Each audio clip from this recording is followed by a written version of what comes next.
नमस्ते विद्यार्थी मित्रांनो. तुमचा डिप्लोमा फर्स्ट इयरचं प्रोव्हिजनल मेरिट लिस्ट लागलेली आहे. त्यासाठी तुम्हाला खाली दिलेल्या लिंकवरती क्लिक केले तुम्ही तर डायरेक्ट इथे बघा,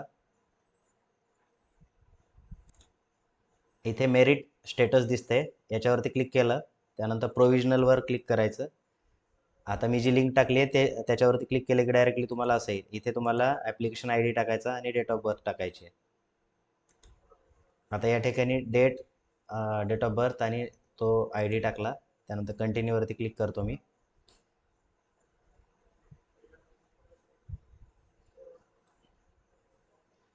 तर या ठिकाणी ओपन होईल ते. ठीक आहे. ओपन झाल्यानंतर इथं काही इन्स्ट्रक्शन्स दिलेले आहेत तुम्हाला, या तुम्ही रीड करून घ्या केअरफुली. इथं लोड घेत आहे. हे झाल्यानंतर तुमचा मेरिट लिस्टचा स्टेटस जो आहे तो दिसेल तुम्हाला. तर बघा, त्याच्यावरती क्लिक केल्यावर अशा प्रकारचं ब्लँक ही येत आहे तुमच्यासमोर, बरोबर. तर घाबरून जायची गरज नाही आहे. थोड्या वेळानंतर तुम्ही चेक करा, तुमची जी मेरिट नंबर वगैरे आले असेल, हा तुम्हाला इथे दिसून जाईल है ना. रिफ्रेश केला मी. रिफ्रेश केला की या ठिकाणी स्टुडंटचा जो आहे हा मेरिट नंबर आलेला आहे बघा. Your provisional merit status is, कोणता नंबर आहे, state level general merit number 57,514. हा नंबर तुमचा मेरिट नंबर येणं आवश्यक आहे, त्याच्यामुळं हे तुम्ही चेक करून घ्यायचं. आता हा मेरिट नंबर तर तुम्ही चेक करणारच, त्याच्याबरोबरच इथे पूर्ण इन्फॉर्मेशन चेक करायची. जसं की इथं स्टुडंटचं नाव, 10वीची जी मार्कशीट आहे त्याच्यानुसार आहे की नाही, जेंडर मुलगा की मुलगी, एकदा मेलचं फिमेल जर झालं तर तो विद्यार्थी डायरेक्टली मेरिट लिस्टच्या बाहेर होतो है ना. हे तुम्ही चेक करून घ्या. त्यानंतर डेट ऑफ बर्थ बघा, कॅटेगरी तुमची आणि ॲडमिशन कॅटेगरी ही दोन्ही कशी पाहिजे, सेम. आता ज्या विद्यार्थ्यांना डॉक्युमेंट अपलोड नसतील केलेले त्या विद्यार्थ्याची इथे कन्व्हर्टेड म्हणून आलेली असेल कॅटेगरी है ना. तर ही जर कन्व्हर्टेड आली असेल तर तुम्ही ग्रेव्हन्समध्ये, म्हणजे उद्या आणि परवा 2 दिवसामध्ये तुमचे जे डॉक्युमेंट अपलोड करून तुम्ही परत तुमची कॅटेगरी जी आहे ते तुमची जी ॲक्च्युअल आहे ते करता येते तुम्हाला है ना. त्याच्यावर नंतर मी सांगेल. त्यानंतर बघून घ्या हे बाकी जे आहेत, आहे का तुमचं कोणतं कॅन्डिडेटच्या टाईपमध्ये टाईप ए आहे का चेक करा. तुमचा होम डिस्ट्रिक्ट चेक करायचा आहे. जर TFWSला तुम्ही टाकला असेल यस तर ते बघा. EWS असेल तर, म्हणजे तुम्ही जी इन्फॉर्मेशन इथं टाकलेली आहे ती करेक्ट आहे की नाही हे तुम्हाला चेक करायचं थोडक्यात.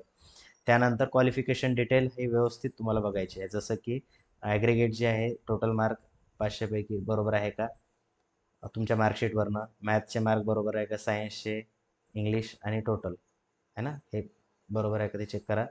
त्यानंतर तुमचं बोर्ड, त्यानंतर सीट नंबर तुमचा, पासिंग इयर आणि SSC टेक्निकल. जर तुमचा टेक्निकल विषय असेल तर तुम्ही येस केलं आहे का. या ठिकाणी एक सांगतो की CBSEचा टेक्निकल जो आहे तो या ठिकाणी कन्सिडर होत नाही. फक्त स्टेट चा जो जर असेल तुम्ही स्टेट बोर्डचे तर टेक्निकल असेल तर येस आहे का ते चेक करा. टेक्निकल विषय जसं की मेकॅनिकल असेल आहे ना, कॉम्प्युटर्स, IT, इलेक्ट्रॉनिक्स असे विषय जर असतील तरच बघायचं. त्यानंतर प्री वोकेशनल आहे का दिलेलं ते बघा. 12वीला होते का तुम्ही, ITI केलं आहे का, इंटरमिजिएट आहे का ते पण चेक करून घ्या. आणि शेवटी तुमचा मेरिट नंबर चेक करायचा. आता हा स्टुडंट ओपनमधून ॲडमिशन केलेलं आहे, म्हणजे रजिस्ट्रेशन केलेलं आहे, त्याच्यामुळे त्या स्टुडंटचा एकच मेरिट नंबर आलेला आहे ना. जर विद्यार्थ्यांना कॅटेगरीमधून केला असेल तर कॅटेगरीचा पण मेरिट नंबर असतो. जर मुलगी असेल तर फिमेलचा पण मेरिट नंबर असतो. अशा पद्धतीनं तुम्हाला तुमचा मेरिट नंबर जो आहे तो चेक करून घ्यायचा आहे. ठीक आहे. आणि इथे काही इन्स्ट्रक्शन दिलेले आहेत ते तुम्ही वाचू शकता. आणि जर व्हॉट्सअप ग्रुप जॉईन केला नसेल तर तो करून घ्या.